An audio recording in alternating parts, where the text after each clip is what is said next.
Get this and get it straight. Crime is a sucker's road, and those who travel it wind up in the gut of the grave.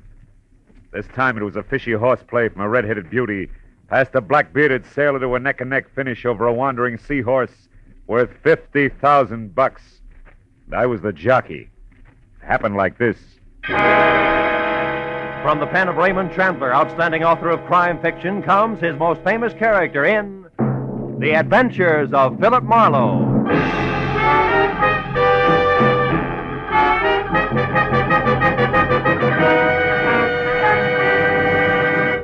Now, with Gerald Mohr, starred as Philip Marlowe, we bring you tonight's exciting story, The Sea Horse Jockey.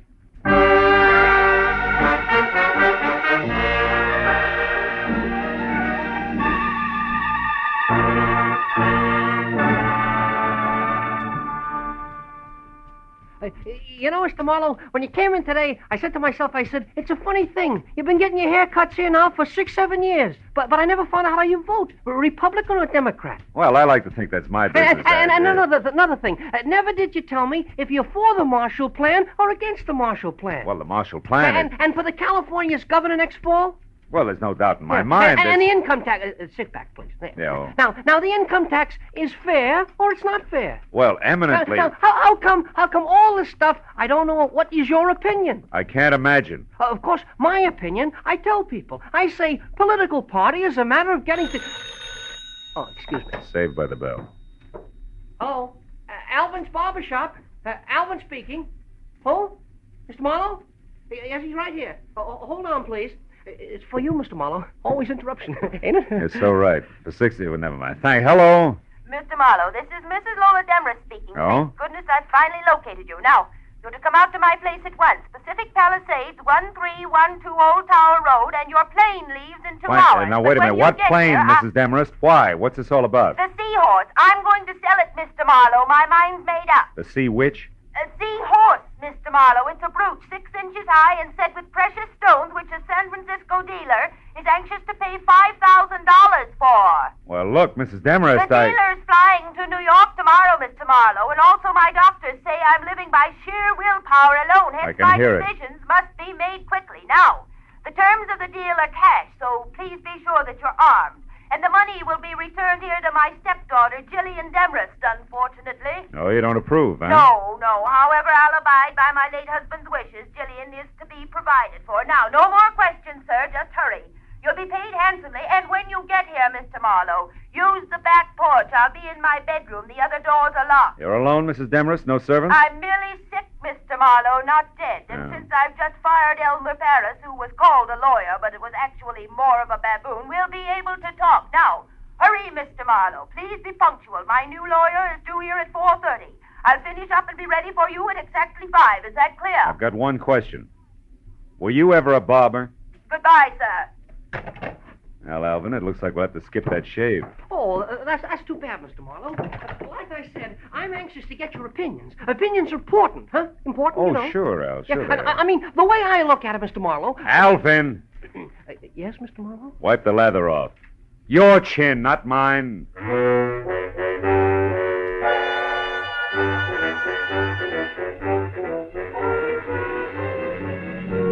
Pacific Palisades and my new client's home at 1312 Old Town Road was 40 minutes from L.A. The house was Victorian style, solid, made of wood, 2 stories high, and squatted close to the edge of a sun-baked cliff, 200 feet above the ocean. I parked behind what must have been the first Pierce Arrow ever made, and started slowly along a gravel path that led to the rear, until I heard it.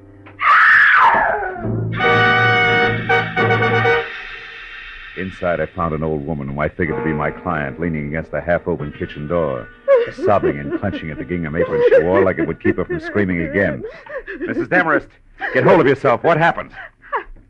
I'm not Mrs. Demarest. Oh, the poor darling. Her heart. She's dead. She's dead? In there, the bedroom. Oh. But who are you? My name's Philip Marlowe. Mrs. Demarest hired me an hour ago. She was a handsome woman. A beautiful woman and a good woman. You're the detective, aren't you, about the brooch? Yeah. How'd this happen, Mrs. Lockfield. Oh. Miss Bertie Lockfield. Miss Lockfield, were you with her? No, I came over a bit ago. I'm Lola's best friend, you know, her only friend. I came over in my car to cook her some dinner, like I do all the time. I live right by the little cottage at the foot of Old Tower Road, the one with the tall hedges. The dinner, Miss Lockfield, you were saying? Oh, yes. Well, Mr. Marlowe, can we go back to the living room? Oh, sure. Now, Miss Lockfield, you came over to cook dinner, then what? Well, I looked in on her first, like I do all the time. And since she was asleep, I went to the kitchen and set things going. And then? Oh, here, you better sit down, huh? Thank you. Then I went back to my place, fussed around for 10, maybe 20 minutes. Then I came here again and found what we just saw. That pillow clenched in one hand like she'd wanted to hold All right. Take it easy, Miss Lockfield. Try to hold on, huh? Now, tell me, you didn't happen to see anything of the new lawyer around, did you? New lawyer? Why, Lola didn't mention a new lawyer. He was due here today? Yeah, a half hour ago. Might help if we knew his name. Why, Mr. Marlowe? Mr. Marlowe? Surely you don't think there was, well, foul play? I don't know, Miss Lockfield. But for one thing, the position of the pillow seems kind of cockeyed to me. Yes, but who on earth would want to... Oh, no, not Jillian. It couldn't be. Mrs. Demarest was quite clear about Jillian. Jillian hated Lola, Mr. Marlowe, but Jillian isn't a killer. Yeah, well, maybe nobody's been killed. But tell me, Miss Lockfield, did this stepdaughter, this Jillian, know that she was getting the money from the brooch? Oh, no, I doubt it very much. Although she did know that Lola had it, of course, and... And what? And that Lola's money was dwindling, Mr. Marlowe, and that she was selling her possessions one by one. Uh-huh. And therefore, Jillian might think that the Sea Horse brooch was hers by right of inheritance, huh? Yes. Yeah. Tell me, Miss Lockfield, do you know where Mrs. Demarest kept the brooch? Oh, yes, in the bedroom. I'll show you exactly where. Come. All right. It's behind the portrait of Mr. Demarest and... Oh, the poor Come on. darling. Take it easy, honey, huh? Did you say behind the portrait, that one? Yes. There's a panel in the wall that slides. Uh-huh. Move the picture to your right, Mr. Marlowe. Then pull out on the panel edging. You'd better use the chair. Yeah. To the right. And out on the panel edging, huh? That's it. See? This velvet case? No, those are earrings. The brooch is much bigger. It's in a silk bag, Mr. Marlowe. Mr. Marlowe, don't you see it? No, and I don't think I will. Miss Lockfield, the velvet case is all there is. The Sea Horse is gone. I called the law and reported both the theft of the brooch and the death of Mrs. Demarest while Bertie Lockfield prompted over my shoulder. After that, I started through the place looking for anything that could possibly give me a lead on the wandering Sea Horse. 15 minutes later, all I could show for my effort was a telephone number, Surfside 10229. It meant nothing to me except that it was written on a sheet of brown roll-your-own cigarette paper. When I dialed the number and got no answer, I dropped the paper into my pocket. I told Miss Lockfield to wait for the police and headed for town in the first public phone booth. I started through the local classified directory looking for a lawyer named Elmer Paris. When I didn't find him, I figured he could be somebody's junior partner. So I began at the top. I scored on my seventh nickel. Calder, Kramer, and McDuff. It was the anchor man who answered. Elmer Paris? Yes, we employ a lawyer by that name. One who was fired by Mrs. Lola Demarest early today, Mr. McDuff? Who ceased working for Mrs. Lola Demarest early today. All right, objection sustained. Tell me, where can I get in touch with Mr. Paris? At his desk here in the office where he's been all day. Your reason for asking, sir? The answer you just gave me. Now, one last item, Mr. McDuff. Did your firm supply a new lawyer for Mrs. Demarest late today? We did not. And, sir, we never will. Oh? Each lawyer in this office is, first, a gentleman, second, a competent barrister. The belligerent Mrs. Demarest has use for neither. Good day, sir.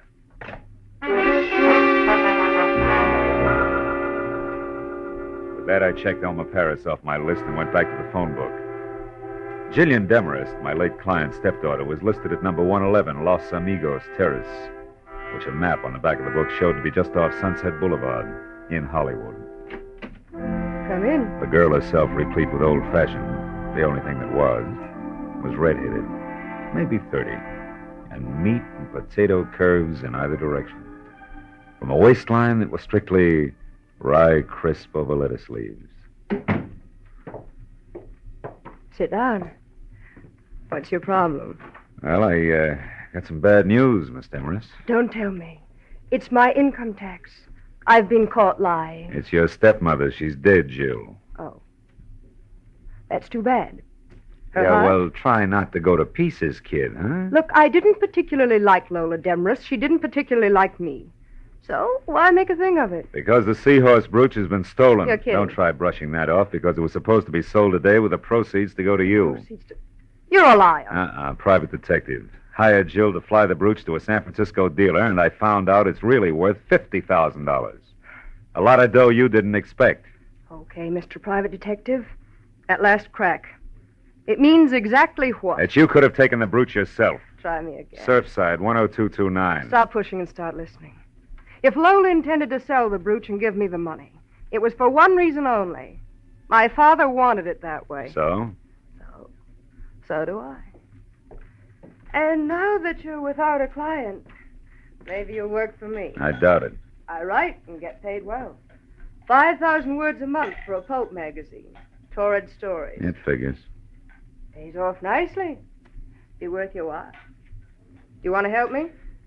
Suppose you're lying and actually stole the brooch yourself. What then? Then you handcuff me to the nearest car and run for mayor on the Let's Clean Up Local Crime ticket.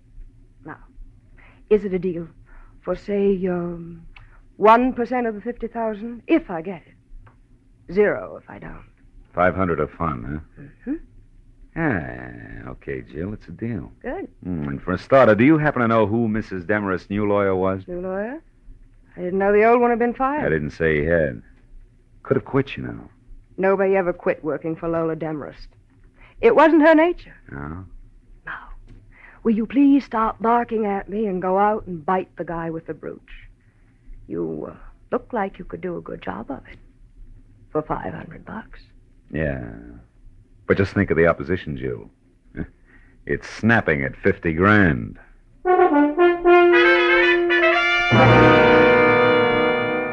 I drove back to the foot of Old Tower Road in the smothered and ivy cottage labeled Miss Bertie Lockfield. I started for the front door, but only got halfway. That'll do nicely. Right where you are. Oh, fine. You're a friend of Bertie Lockfield's or a relative, which? A nephew, why? Because, nephew, Aunt Bertie's not home, and I want someone responsible to leave a message with. So you go looking for him with a gun, huh? Now listen, baby, Shut up and try to remember this. Tell your aunt that the new lawyer Mrs. Demarest hired will be in touch with her. Does that make any sense to you? No. Maybe if I knew his name, it would. I doubt it. Now, nephew, without any fuss, let me have your car. Hey, now, wait a minute. Come on. You'll find your car a block away from here where I left mine.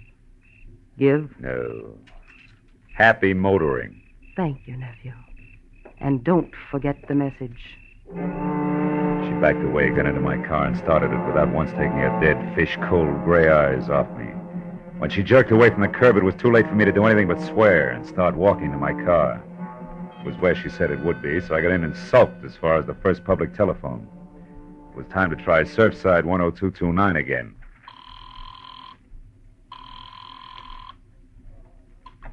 Hello. Hello, I'd like to talk to... To who? Wait a minute, is that you, Lieutenant Matthews? Yeah. Marlowe? Yeah, that's right. Oh, that Demarest case, huh? Well, Phil, the coroner thinks it was murder, all right. Suffocated her with a pillow, but they won't be sure till the autopsy report is in. Wait a minute, Matthews. Hey, wait a minute. Will you? You're at Surfside 10229, right? Yeah. You got this number from homicide, didn't you? No, I didn't. I got it from a brown cigarette paper I found at Mrs. Demarest's. Huh? Now, look, tell me, Matthews, what have you got and where are you? 51 South Monroe Place. 51 It's South. a dead one, Phil. A guy who sported a beard. The name was Paul Crater. Oh, occupation lawyer, right? No, Phil, wrong. The occupation was able-bodied seaman.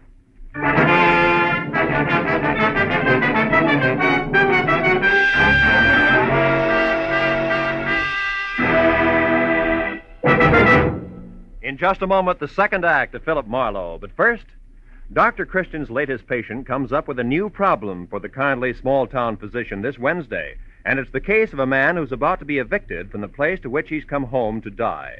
Add to this, the patient is an exceedingly lively, rip-roaring centenarian, and you have the makings of a highly dramatic, amusing yarn. Dr. Christian, starring Gene Herschel, is heard every Wednesday on most of these same CBS stations. Now with our star, Gerald Mohr, the second act of Philip Marlowe, and tonight's story, The Sea Horse Jockey.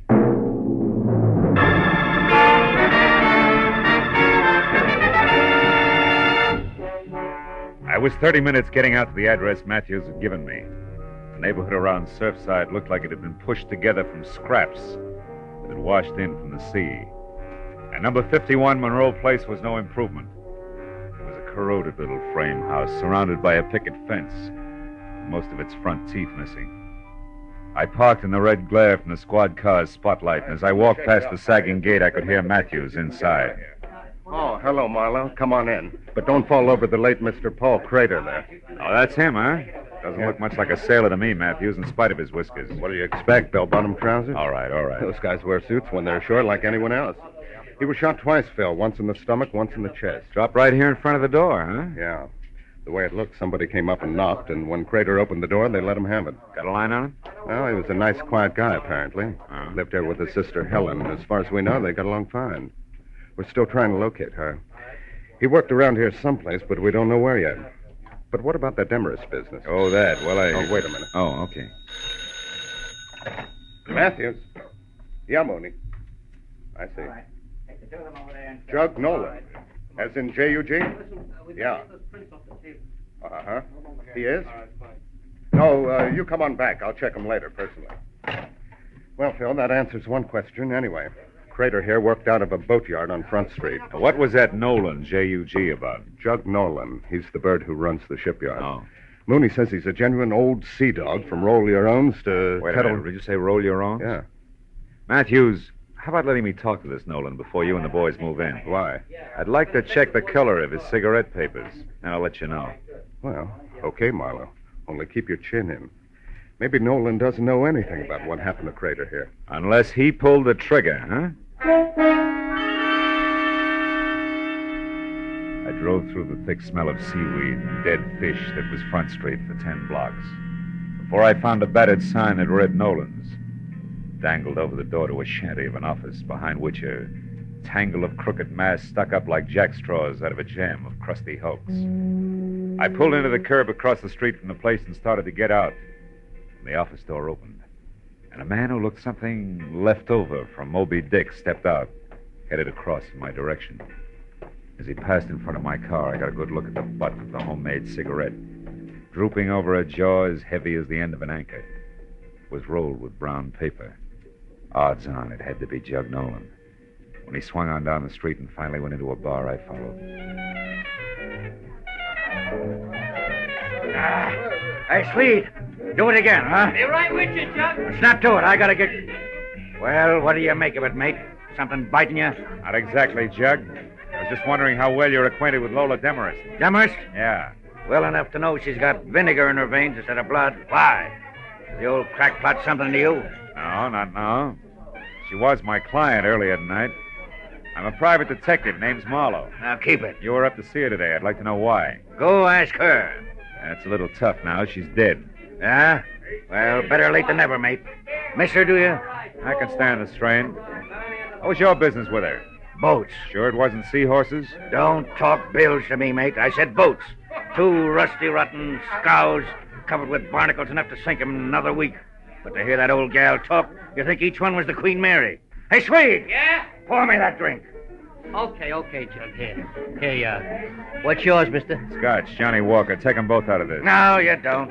I'll buy my own. And I'm tired of your questions, mate, so haul out. Here, Swede. Suit yourself. Maybe you can bear up on one more question, Nolan. For you, maybe it's easy. Who killed Paul Crater? What was that? Somebody put 2 bullets in Paul Crater in front door of his house. I just came from there. Paul, dead.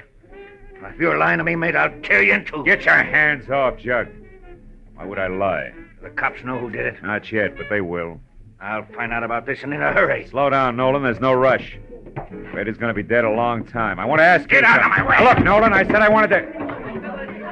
Never mind. Okay, Commodore, help yourself. Nolan's ponderous right fist was cocked when I changed my mind, but that wasn't what did it. Over his shoulder, I'd spotted a familiar face.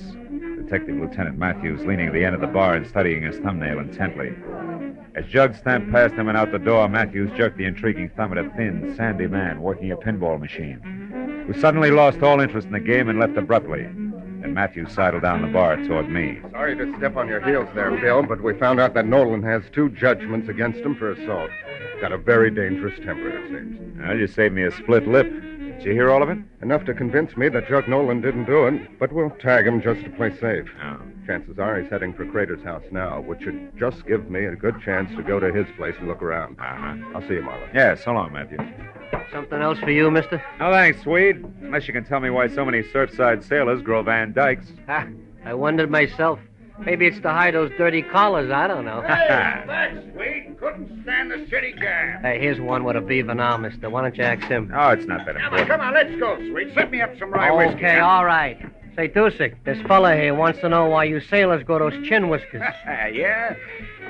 Skipper, I'll tell you. A sailor's got to have something to do while he's away to spare time at sea that don't take up too much space. Yeah, well, I guess it beats bike racing. I'll see you, Dusek. Hey, wait, I want what? to tell you. I went to town today looking for nothing but a change of scene and a chubby blondie Sherwood, see? And what happened? Yeah, well, that's fine. Some gal takes a look at my bed and thinks I'm a college professor doing research. I couldn't thaw out with a blowtorch. Yes, the well, next one runs for her life because she takes me for a judge. And after that, I'm just getting around Hey, to wait a asking- minute. Hold it, Dusek. Huh? You say judge? What's up, Skipper? You losing your rudder? Just the opposite. You've given me an idea that'll work. Yeah, and what? 2 murders, a beautiful sneer, and a missing seahorse. Ah. It's wild, but it's beginning to make some sense. So long, sailor.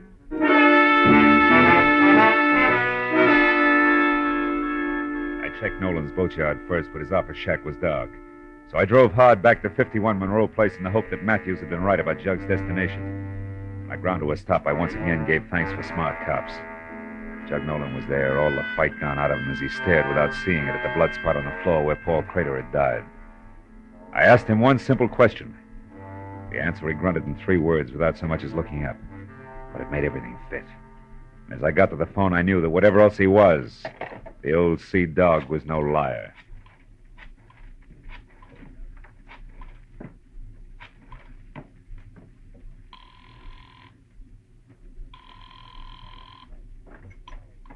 Hello? Is Marlowe, Jill? Oh, I've been waiting for this. What is it? Money or fun? All depends. Now listen close. I've got to have some help right away. What's wrong? Where are you, Phil? It doesn't matter, but this does. Get hold of that friend of your stepmother's. What's her name? Bertie Lockfield. And both of you meet me at your stepmother's house as soon as you can make it. It's important, baby. Don't fail me.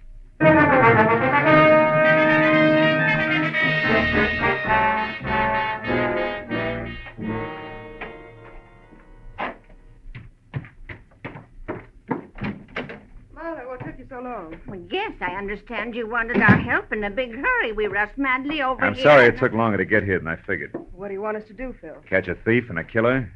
You see, I'm positive now that whoever got away with that jeweled seahorse also held that pillar over Mrs. Demarest's face until she died, then went on to kill Paul Crater in Surfside. 2 murders? Killers have that advantage, baby. For 1 murder or a dozen, the price is the same. Oh, I don't understand, Marlowe. Does the second murder have something to do with my stepmother's death? They follow like links in a chain, Jill. Lola Demarest called me at 4. She was expecting our new lorry at 4:30. When I got here at 5, she was dead and the jeweled seahorse was gone. However, the circumstances indicated that somebody who knew her had done the work. Then you don't think the new lawyer was the one No, who... but I do think the new lawyer came in, just as I did later, through the open back door.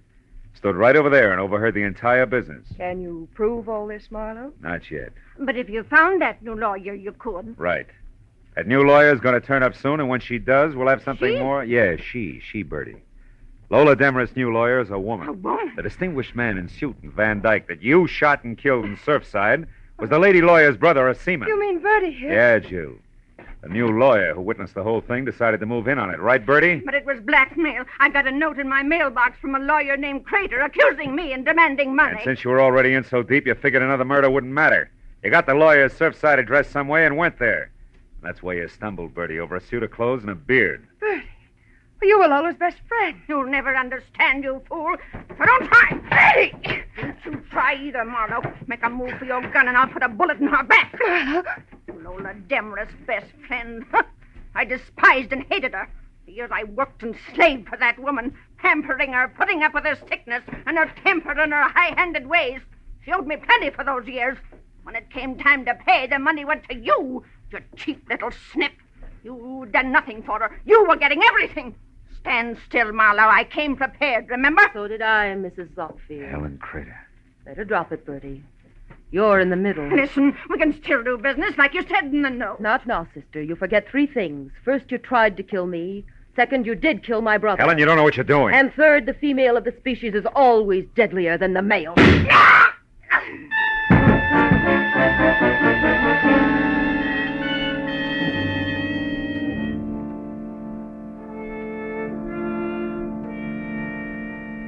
Well, Matthews, that's about it. Yeah.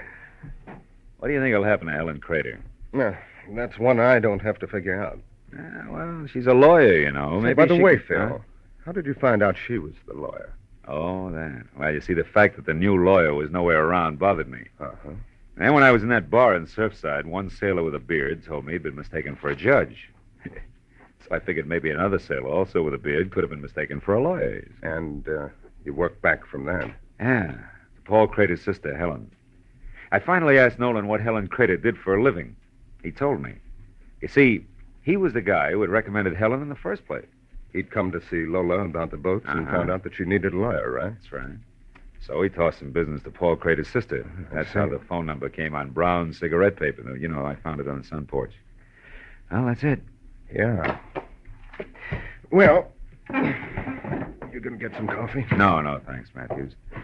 I'm kind of tired. Oh, I think I'll go home.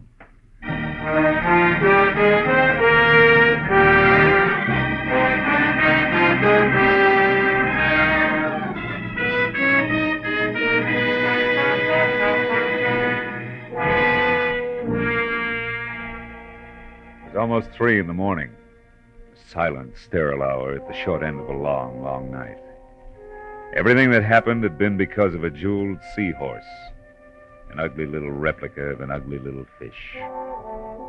But then, as I thought about it, I realized that the trouble wasn't because of the seahorse. It was because of the people. Bertie Lockfield, Helen Crater, Lola Demarest. That's always the trouble. People. Yeah.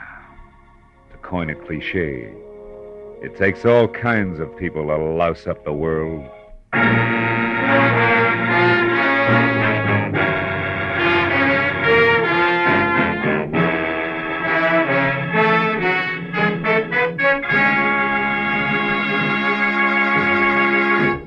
The Adventures of Philip Marlowe, bringing you Raymond Chandler's most famous character, star Gerald Mohr, are produced and written by Norman MacDonald and written for radio by Robert Mitchell and Gene Levitt. Featured in the cast were Stan Waxman, Ann Morrison, Ruth Parrott, Eileen Prince, Ed Begley, John Stevenson, and Bob Sweeney. The special music is composed and conducted by Richard Arant. Be sure and be with us again next week when Philip Marlowe says... This time all I had to go on was a postmark, but that was plenty. It led me to a knife between a pair of shoulders, a woman with a second-hand face, and a corpse by a water wheel.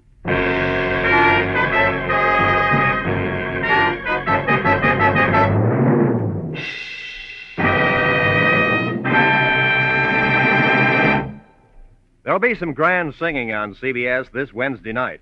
Bing Crosby will play host to Al Jolson and Ella Fitzgerald, and Burns and Allen will entertain lovely Dinah Shore. Also, Groucho Marx will be around with more of his wonderful wit on his quiz, You Bet Your Life. And, of course, Dr. Christian will be on hand with another famous story. They'll all be heard on most of these same CBS stations, so be listening. This is Roy Rowan speaking. Now, stay tuned for Pursuit, which follows immediately over many of these same CBS stations. This is CBS, where Wednesday night is Bing Crosby night, the Columbia Broadcasting System.